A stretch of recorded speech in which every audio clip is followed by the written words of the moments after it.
What's up guys, welcome to this video. So today this video is going to be about how to grow a long, healthy, relaxed hair.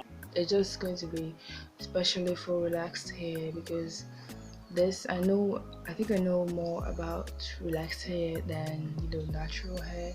Although I don't discriminate because I love both hairs because. Let's get right into the video, shall we?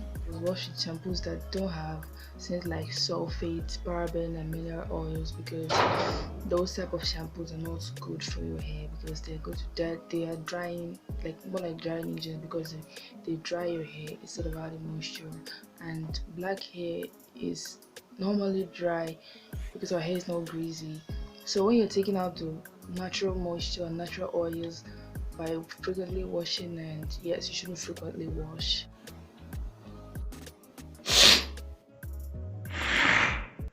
Well, as you can see, I'm continuing this video in my bathroom because they won't leave me alone. This is the only place where I can get peace and quiet so I can do what I want to do. So number one, we're talking about shampoo. Get like shampoos without sulfates, parabens and things like that, and you shampoo less often. And whenever you shampoo, you should make sure that you always condition because it's very important, because conditioning like helps repair your ends and moisturize your ends.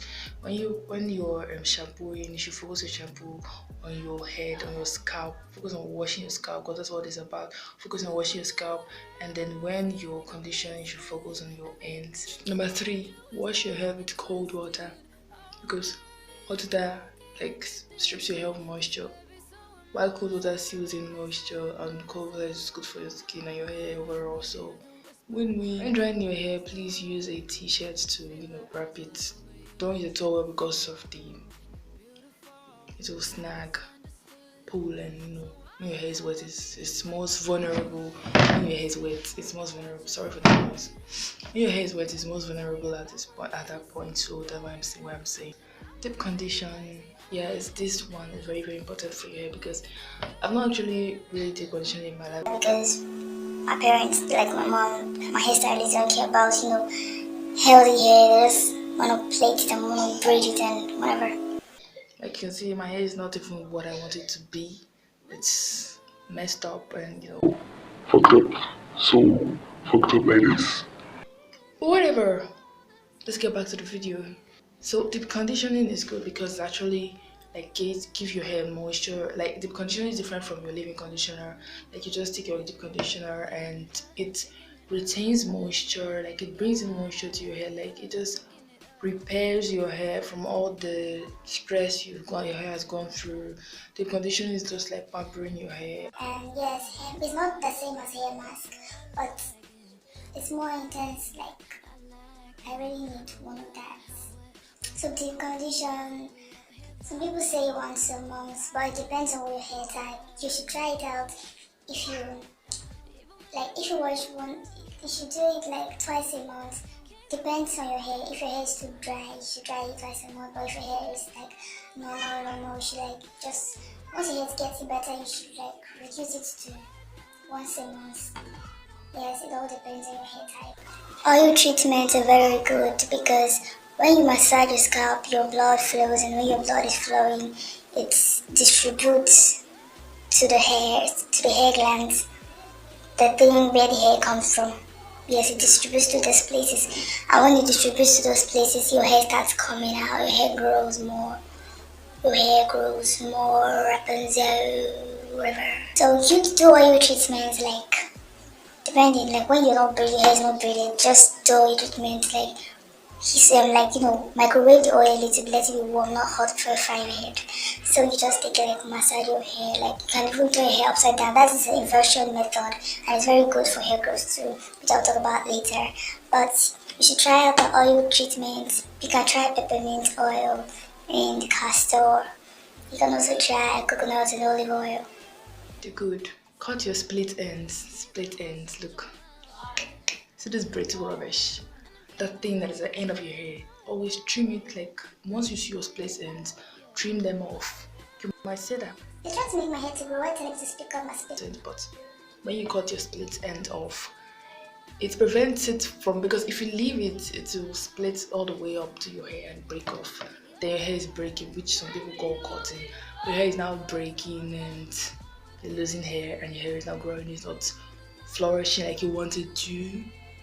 So cut your split end, and if you want to cut your split end, shampoo your hair first, then maybe straighten it, and then cut it wherever you see the split ends. Moisture is very, very important. Whenever you wash your hair, like I know I heard this method that's called that LCO, or you can do it LOC. You actually, it's called, the L stands for leave-in conditioner, the C stands for cream, and the O stands for oil. So when you apply your leave-in conditioner, you apply your hair cream, and then you oil, preferably whatever oil it is, so your hair is locked in an extra moisture, and then you do your protective style. And wear your satin scarf or whatever, because I don't have any of those. So just wear your satin scarf, because that one satin scarf, that's another tip. Satin scarf protects your hair from snagging when you sleep at night, and from you touching it, because you always want to touch your hair. So when you cover it like that, the friction won't be that much. And when you're going for satin scarf, go for the ones that are silky inside and silky on the outside. Because if you go for those that are silky at the outside and rough inside, it's still not doing you any good. So avoid much heat. You should go for DIY, but you should go for DIY type of treatments that, like, you should avoid heat when you're straightening your hair and blowing out and dyeing and relaxing your hair with cutting or breaking, whatever they call it. So I suggest that you should avoid heat, or reduce how you use it. Like when you blow dry your hair, let's be low or medium heat. When you're straightening your hair, low, medium heat, like that. You don't always straighten it, don't always, be pulling and snagging and all of that. So reduce the amount of heat you use. Ouch. The amount of heat you use on your hair. I hope that helps. Protective styles like box braid, cornrows, they help. And please, I want Sophie to learn something. When you're braiding your hair, please tell your stylist to avoid your edges. Is it what I call it, right? Please avoid your edges, because you don't want those ones to be falling off. Seriously, and try to, just once in a while give them massages, and that I get massages, because it will make your place grow more. And I'm going to do a video for people that are having problems, growing this place. Like, I'm going to do more videos on that. For now, this is all I can say. If you have any questions, ask me. I'm sorry this sounds disorganized, because I'm just trying to brush fast, because I can't even sit on this place for much longer because my butt is killing me. So, any questions you can ask me. I'm here to answer. So, I'm on Facebook, I'm on Instagram, I'm on Twitter. Follow me on all those, and comment. Please share this video, like, subscribe. Any question, just ask me. If you don't understand anything, I can go in depth for you. Your hair is relaxed. Let's summarize it. Wash Your hair with shampoos that don't have sulfates, shampoo less, and always condition with shampoo. And please, if you don't have a conditioner, the good conditioner, you can take ACV, that's apple cider vinegar, and dilute it, and then use it on your hair. Very, very good. It's even good for your skin. It's good. It's great as a toner. So that's it. Bonnet scarves or caps. Bonnet scarves or caps, and if you cannot afford bonnet scarves, you cannot get them. You can make your pillowcase silk, but that would do, like, it would make you sweat much, so you should go for the hard. So you understand. So that's it for this video. Anything you don't understand, please send me a message or comment below, and please subscribe.